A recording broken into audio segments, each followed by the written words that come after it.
we're going to run through various aspects of the full grant life cycle.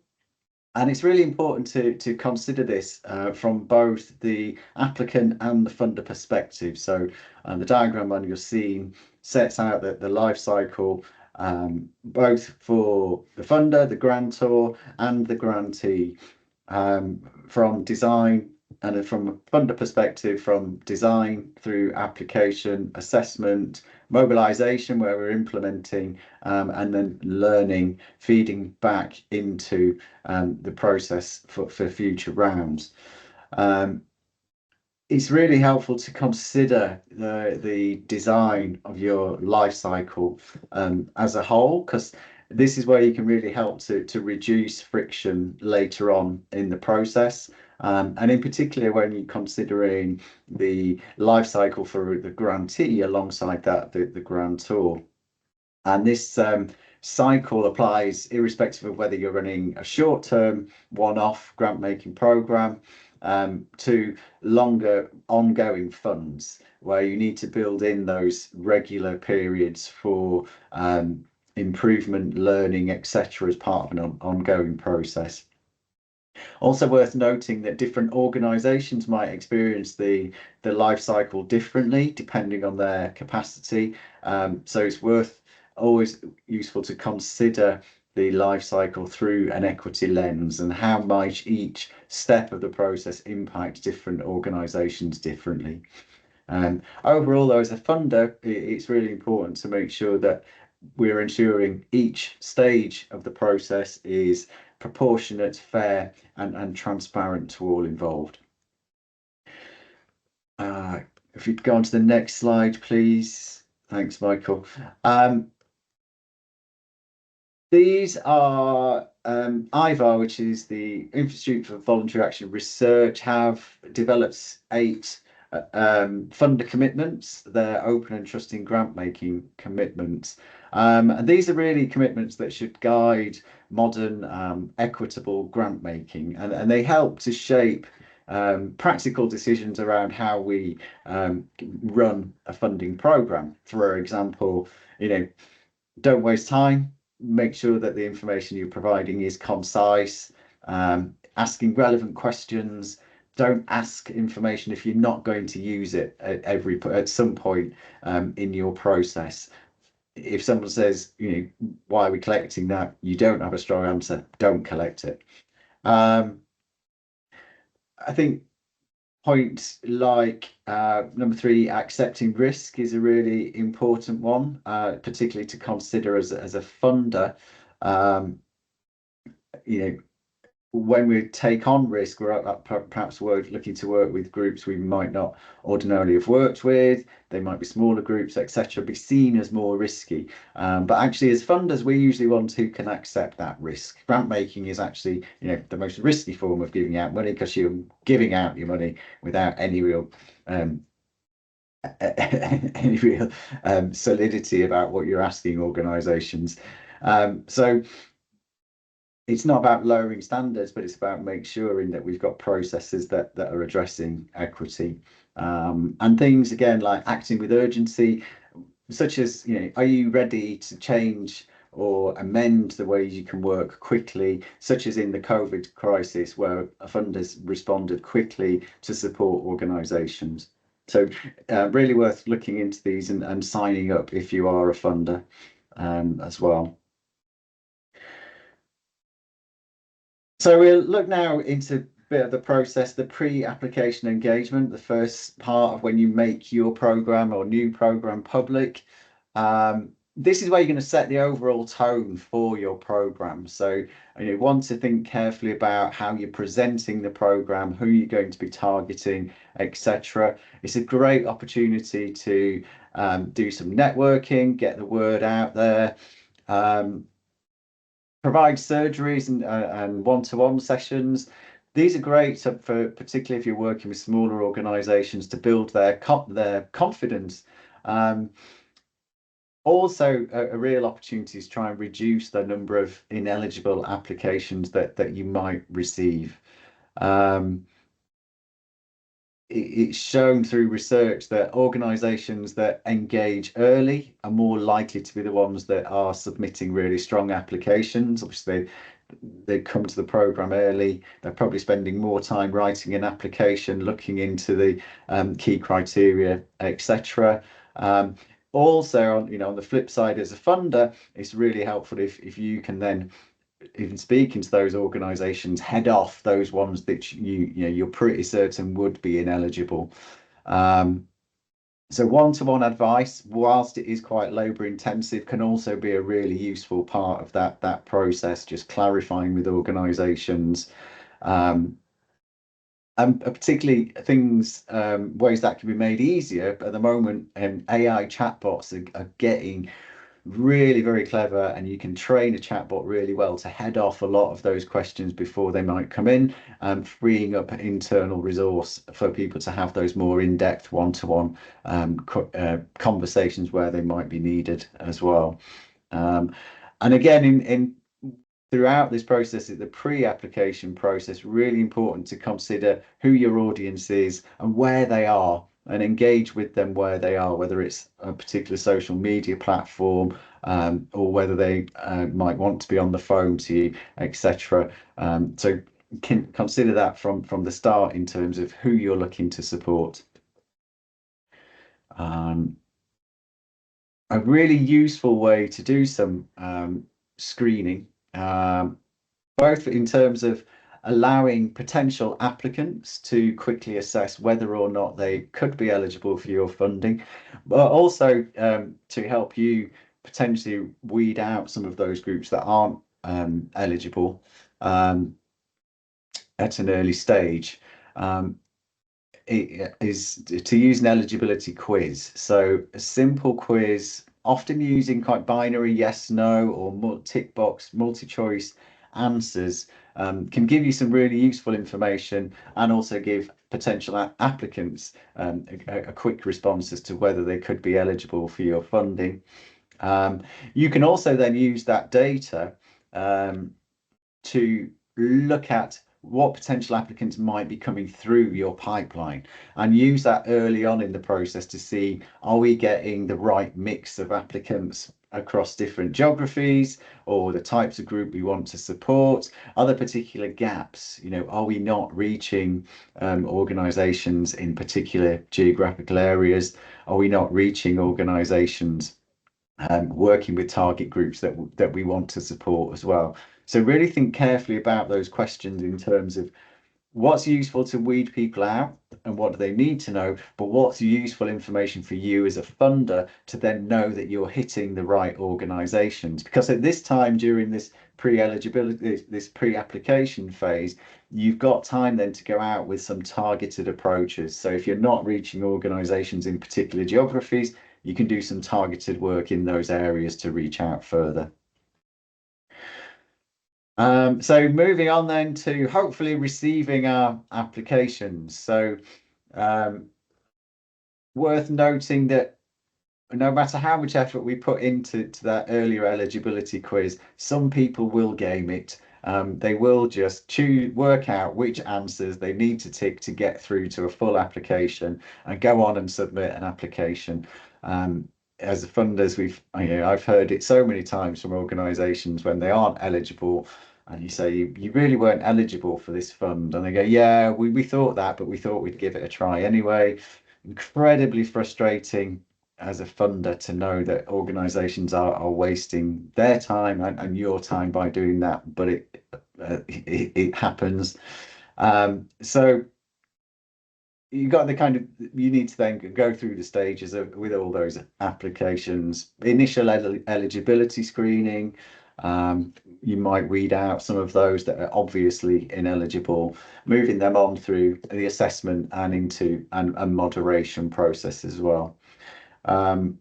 Moderation, really important process, ensuring we've got a breadth and depth and fairness to our process, ensuring consistency as well. You might want to develop some dashboards that help you track these applications through the kind of pre-eligibility applications coming through. You can look at points of drop off? Are you seeing particular drop off from particular types of organizations or particular groups, etc.? And depending on the complexity of your process, you might want to think about how you use an initial light touch assessment, weed out some applicants to come up with a long list, which then goes through to full assessment. So you're not doing a full assessment on all those applications. It's going to really depend on the size, complexity of your grant program as to the type of application and assessment and moderation process that you use. Just picking up where Jason left off, so we were talking about initial assessments, moderation.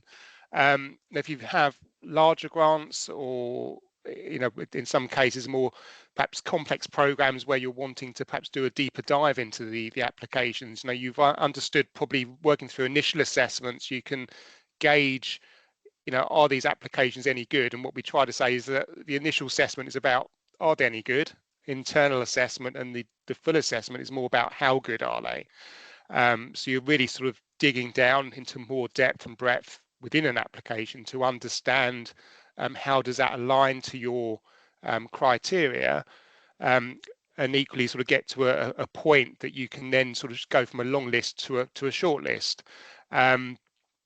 So as we talk about this is probably more of the second stage approach, and particularly cutting across these three themes is probably consistent with most funders. So you're talking initially about the project itself, so looking at how lived experience is perhaps formed within the delivery of the project. So how do they how they design their project, how do they know that's what's needed in the wider context, in the community, for example, and how can lived experience help to drive and design that program. So trying to understand that is quite important in terms of a score or in terms of some sort of RAG rating.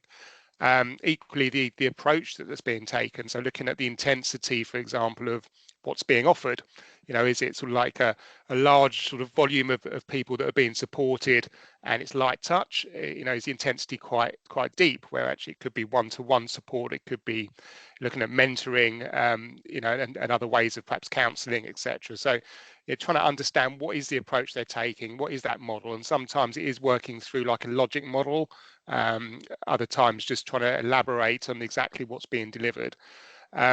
Talking then about the wider reach, the engagement and the need. So how do they know there's a need for this particular project? What is the reach? And that's the demographics, that's the types of groups of people that are being reached. It could be ages.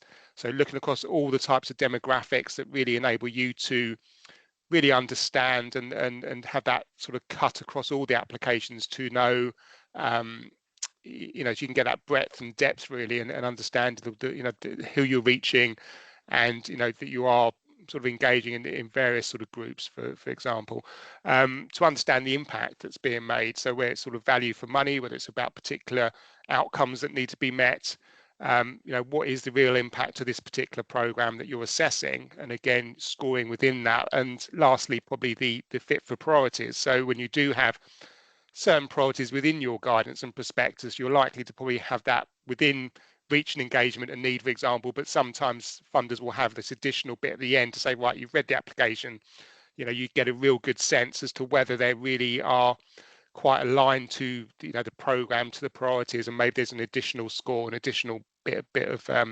weighting that potentially could fit there as well. Within the organization, it's more sort of understanding their place really within the program. So if you're trying to reach, say, as I do like education or employability, it's about, well, what is the mission of the organization? How does that align to your program? Is it they are reaching a particular group of people to help along that employability journey, or is it actually that it's more generalized, and trying to understand, how does that project then align to what their mission is, and is there an alignment there, or is there's a slight disconnect? Also, the experience that they're bringing. So is it a newly established organization? Is it an organization that's done this for 20 years? So trying to give you that confidence. And again, it comes back to that point about risk and trying to manage and understand what is it you're trying to do. You should be taking risk, obviously, but you probably want a breadth of different skill sets within your portfolio, and obviously experience is quite fundamental within that. To then understand the governance. So as you start then thinking more about who the trustees are, the directors, the senior leadership team. So who's managing the organisation? What skills and experience are they bringing to the organisation, to this project? And lastly, the skills and resources. Do they have sufficient resources to deliver that project? You sometimes do get small organisations that will apply, that will try and put this project together, and it's a huge thing, and you sort of wonder whether it's going to sort of tip the organisation over a little bit. What's going to happen once funding comes to an end. So there's a lot of questions and prompts from understanding the wider context of an organisation and how that project really could be delivered, set up. I mean, there's a way obviously to recruit staff and get people in, but then that lends itself to another question, that if they are quite small, that therefore it may take 3 months, 6 months to actually recruit the people in before the project's even started. And lastly, looking at the financial aspects. So that's both looking at the project and the organisation, because you're cutting across the budgets. Does it feel proportionate? Does it feel they've got the full cost recovery? Are they included as the right sort of areas? Do they have the ability to manage the grant? So this could be where you're looking at phased payments. It could be that the organisation is perhaps that they have received grants previously, and they've got a track record, so you feel a bit more comfortable that they have worked with funders before, they know how to manage grants, and that can provide reassurance. So looking through accounts, for example, to understand where they get their money from, and also looking at the diversified portfolio of income, which then comes on to the sustainability points, because if you're funding particularly longer term, if you're looking at 2 or 3 years of funding, then therefore you're looking at organisations that are going to be around, not those that are struggling, that potentially don't have the cash flow and are going to have real challenges. So within that sort of, again, is it about phased payment? Is it about money up front? Is it about really sort of keeping a close eye on some organisations and having more of a regular check-in, just to ensure that they you can help them through the process and that they are going to be there tomorrow, which is a concern with some. Just go to the next slide. Okay. And then again, this funnel approach with assessing. So we'd say, there isn't a right or wrong. We're not saying you have to do a 2-stage assessment for best practice, or you have to have it a certain way. I think it's whatever works for you to show that you've done the right checks and balances, and it is a fair process. So for some funders, I've seen that they just have one assessor, and they'll just work through a very simple light touch assessment to get through to a panel, and then they'll make decisions. There are some that I've seen where they'll have 2 people scoring every application, because then it shows consistency and transparency, that you've got 2 people that are not biased. It will take that away, but it will also look at the variances in the scores.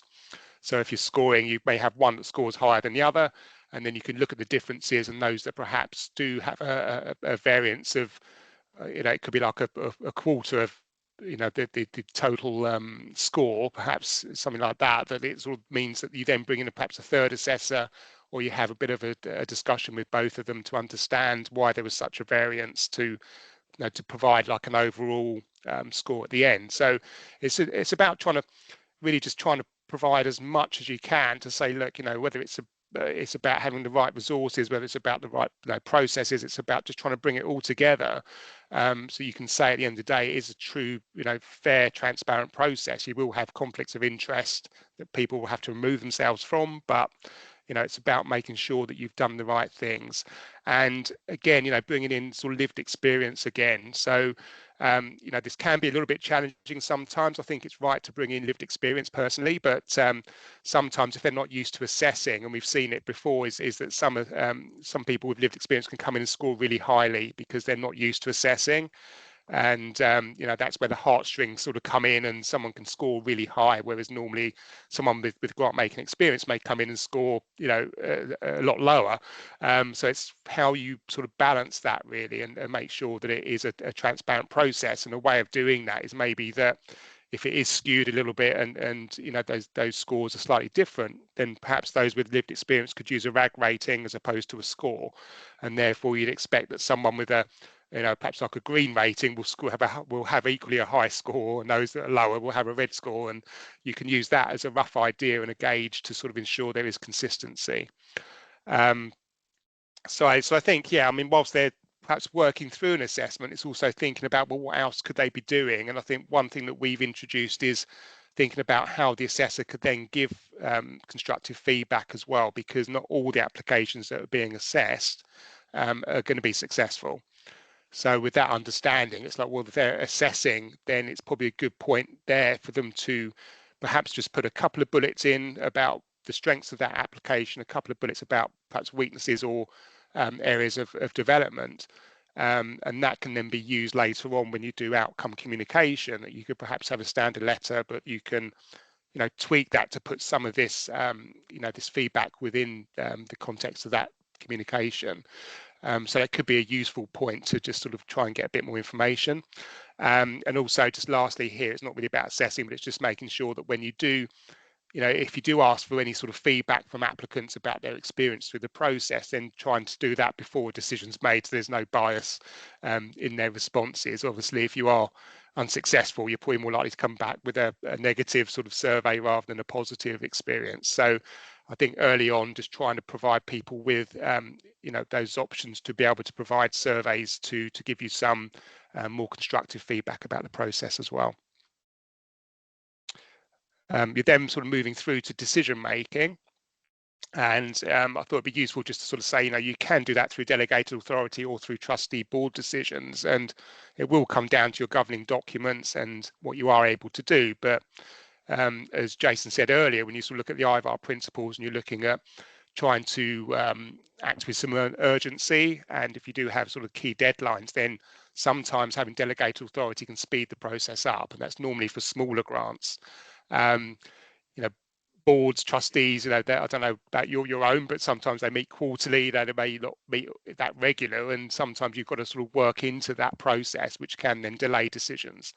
So trying to sort of look at alternatives of working and how can you sort of really ensure that you can reach expectations and what's really required from organizations.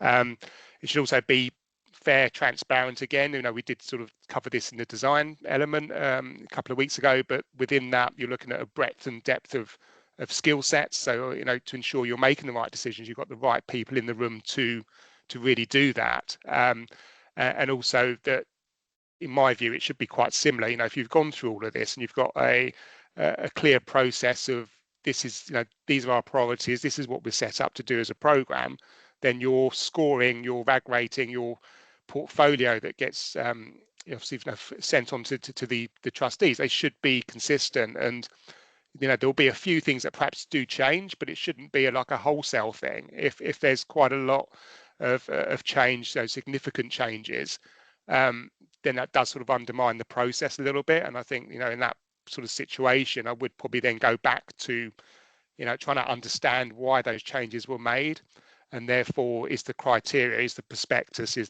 the assessment framework, is it fit for purpose, or does it need to be revisited to ensure that there is consistency in decision making?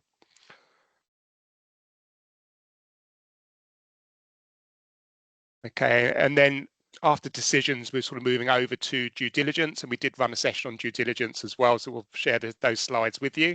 But what we're saying is that due diligence is really about reducing that risk. It's about the mitigations that you can take and protecting yourself as a funder, but also protecting the charity, because the charity should be around in the future. If they don't have the right insurances in place and there is a claim, it could potentially bankrupt the organization. So really what we're doing is ensuring as funders that organizations have these things in place, which it helps them with their sustainability, but also mitigates the risk as well.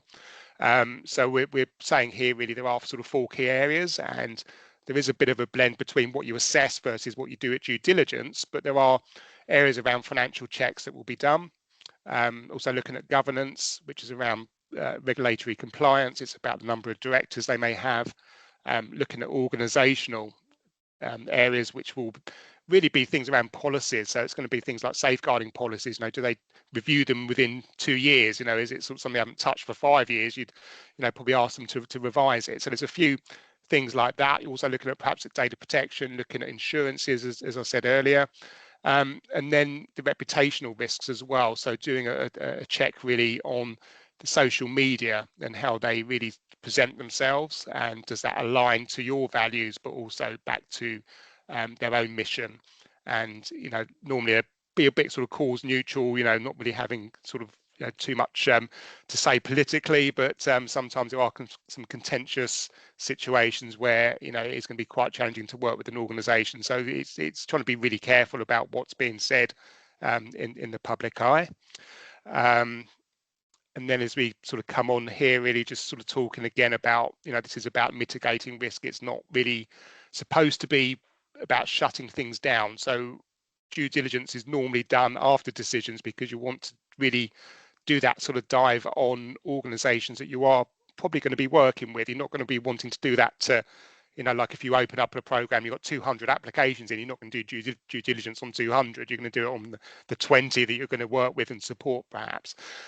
So the idea is about just focusing on the right people at the right time, and making sure it's proportional as well. You don't want to layer on loads of policies, and when you're perhaps running a small grant program, they're volunteer led, they're probably not going to have all of those in place. So it's about trying to make sure it's proportional, making sure that it is something they can work to.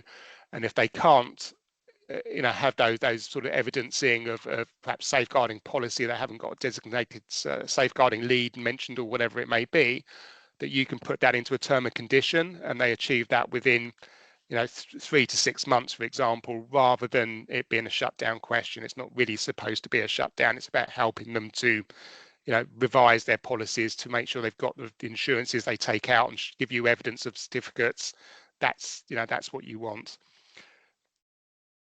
And yeah, this is probably something I was thinking about, and I was talking to Jason earlier. Actually, it's about do you need due diligence? It's a question to raise, really. I think everyone has a process, and I think we get caught up in just doing it. And sometimes when you take a step back and think about it, it's do you really need to do the due diligence? Because here's an example from the website this morning where on DCMS, that they're hosting a page of all the lottery grants that have been made, and therefore they've been through due diligence of lottery, which is going to be quite rigorous. And if you search and found an organization on here that you were funding, what is you asking the organization to go through the same process again? So it's just trying to question that really a little bit, and just saying, would this be sufficient? Because it may be a case of saying this is above and beyond your own due diligence, and therefore, is there a point to do it? If they're on here, maybe they automatically pass due diligence because they've been funded 2 weeks ago. So yeah, so I would say the public data sets, with lottery, but also on 360 giving, that will show some national funders that have funded some of these organizations. And if you are doing that, there would be a question just to say, look, are you just doing it to tick a box, or is there some additionality of why you would ask that question, and perhaps going above and beyond what these other funders will be doing? But it is a question to probably just pose. And then as we come on to outcome communication, so you've had your decisions, you've done your due diligence, you're then coming out to the final sort of communications here. So for unsuccessfuls, I think there's a question about when is the right point to make those decisions, because sometimes decisions can't be made until they've been ratified by trustees. In other situations, it can be, well, if they've not passed, eligibility, but they've still applied. Similar to what Jason said, you will always get some that apply and they just don't go anywhere. Is there a point where you can send out unsuccessful communication there, rather than wait until the end of the process and then do them all together? So trying to understand the stages that you could take to really phase the communication. As I say, it's a good way probably to have templates, and then you could bring in the assessment feedback and use that as a basis for some of that feedback to the applicant. I would be a little bit careful about it. I think it's quite good to categorize, it's quite good to keep it short, and maybe there are certain strengths and weaknesses, but I wouldn't sort of be too specific, because I think sometimes that can cause tensions and how things are interpreted. Sometimes applicants can perhaps read it slightly differently to how the funders trying to present it. And I think the more you go into depth, the more there could be questions, the more there could be some sort of come back on that, maybe a complaint. So I would try and keep it brief, but I think giving feedback is useful. And maybe you have other support you can provide as well. So there's no right or wrong, but perhaps, there is a list of other funders that you can redirect them to. It could be that if you were perhaps working with those that are successful, you may be providing workshops, for example, and you think, well, if you're doing something online, then perhaps you could open it up that these organizations could sign up to it as well, because if you're doing it online, it doesn't matter if you're doing it to 10 or you're doing it to 100. So maybe it could be an option to say to them, well, you have been unsuccessful, which is disappointing, but we are able to give you some access to this event that's coming up, or whatever it may be. So just trying to think about trying to turn a negative into a positive as much as you can. And then for the successful communication, it could be you go straight to a short letter and a payment. There's no problems with that at all. You certainly can do that. For larger grants, it's more likely that you go through something like this, which is more of a pre-grant agreement, where you're giving notification that the funding's been successful and how much, but actually it's on the provision that they're passing all this due diligence and additional checks, and therefore it's about more of a pre notification. Once they've got through all of those checks, you've then got the more detailed agreement and contracts. And that will be something where you do have, your terms and conditions built in. If they have certain things they need to meet. It can also be that, maybe having something in addition on the front. So it could be that there's a letter that gives, the summary, really, the amount, the program, the top level stuff, because I think the more you go into contracts, it's very legally worded, and I think some organizations struggle to find the detail and probably don't even read it, because it's caught up with a lot of legal clauses. So I think maybe if there's a way of having some sort of summary, maybe on the top of that document, or a letter that accompanies it, which helps the organization to really understand what's being provided, and will be useful for them. Also looking at phased payments. So as I said earlier, there may be a reason for that, and maybe that you do a certain thing where perhaps it's 80% up front, 20 at the end, which is a bit of a carrot and stick effect to then get the monitoring through before you make the final payment, and that does increase monitoring responses. It could be you're phasing it because of their financial situation. But certainly where possible to try and give the first payment in advance. We've been encouraging that since COVID, really, because it then takes the pressure off the organisation to worry about cash flow, and that does really help the organisations. And also within the agreements to also note things perhaps like monitoring requirements and deadlines as well. It'd be useful for them to sort of know when they're supposed to be submitting documents through the process. Okay, so we're on now to the actual delivery of the program mobilization. And this is really the start of how you build a partnership. And if possible, one way you're going to meet with the organizations, whether that's through one-to-one or through webinars, it's a really good time to kind of build that shared understanding around purpose, expectations, monitoring, etc. Different ways to do that. Obviously, if you're working at a program, lots of small grants, then you might do that through webinars rather than one-to-one sessions. But it's also, this is time when it's a great time to perhaps identify some of the early challenges that organizations might face. Bearing in mind that, the early stage is likely going to be around, project setup. So the first quarter, they'll often be focused on planning, recruitment, setting up rather than delivery. So again, this is a good opportunity to speak to organisations, make sure they've factored in all the requirements around monitoring, etc., before they really get into the programme delivery. This is also a period when you might want to support organisations with any issues around the terms and conditions. You might have identified these as part of your due diligence. They may have policies that need updating, and things like that, which you can provide support with, point them in the right direction as well. So this is a really good point to really get things up and running in the way that's going to set the tone for the delivery of the program, and create that engagement between the funded organisations. The next slide, please, Michael. Oh yeah, sorry. And as we roll through the delivery process, we're going to need to be collecting some monitoring information, and maybe using that to rate or RAG rate our organisation. So red, amber, green rating to identify where organisations where we're happy, they're green, they're all on track, and amber where there might be some early issues being identified, or red where we possibly need to be intervening. Monitoring, you should always try and be supportive, I think, through the monitoring process. We don't want organisations going, oh, it's monitoring time, we've got to, prove we've done all this stuff. It really should be a part of the organisations, explaining the work they do, showing how they are being purposeful in delivery, etc. You might want to be thinking about the data you want to collect. Do you need beneficiary demographics? Is it more about outputs? Outcomes are probably going to come later on in the process as well. But what's going to give you an indication that things are on track? Also, depending on the funder, you might want these monitoring points to be include more qualitative information, which could be stories, but it could also be things like social media posts. Is the organisation sharing the work it's doing through your funding, etc.? Things that help bring the work to life, bring your funding to life, that go beyond the numbers.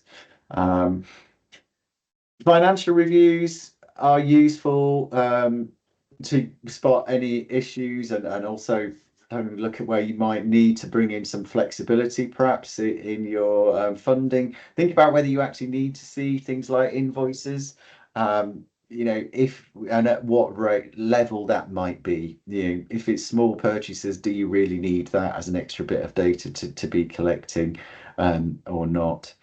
And building in those reflection points as well. So this is really where your learning is going to come through, collecting feedback on what went well, what the challenges been, have there been any particular incidents that have occurred. All those kinds of things is really what can help you feed back into future rounds or future grant making as well, future grant funding programs.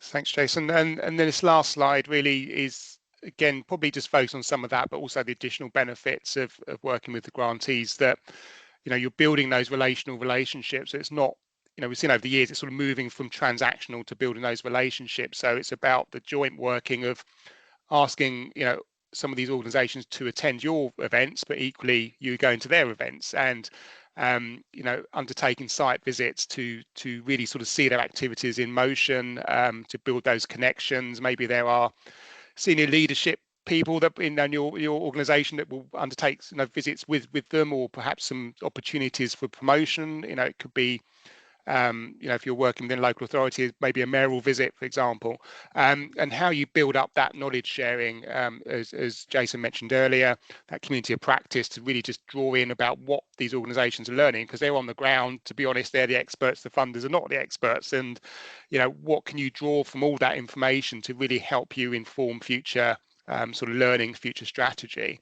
And then as we move into partnerships, it's about that more of the ecosystem. It's about the wider sort of partnership. So an organization you may have a direct relationship with, but they're going to have referral pathways, they're going to have delivery organizations themselves, they're going to be working with perhaps DWP or job centers, and trying to bring all of that together as well. So that's part of your your reach now. It's all of that, not just the grantees. So how can you learn from what's working, what isn't working, and how can you inform and change the system? And again, profile evidencing is paramount, because it's okay having all this information, but it's about how you then collaborate and share and network with that. So it's about organizations using your your sort of @ signs and various things on your socials, It's about maybe you could create a hashtag for your particular program, which would be useful for everyone to then connect and understand what's being said. How you're shown on others' websites, promotional opportunities. So there could be newsletters, there could be various things that are being sent out by the grantees that could then sort of talk more about your program and about that sort of joint working. Social return on investment's a good way of sort of showing a return. So you could say, it's benefiting is £3 for every pound that we've invested, for example, and you've done those calculations, then sometimes that's a bit of an eye opener for a message. But also, again, how that information really informs future programs and policies. So it's about how you can draw not just on the data, but on what's really happening on the ground. What are the trends? What are you hearing? And how you can take that forward.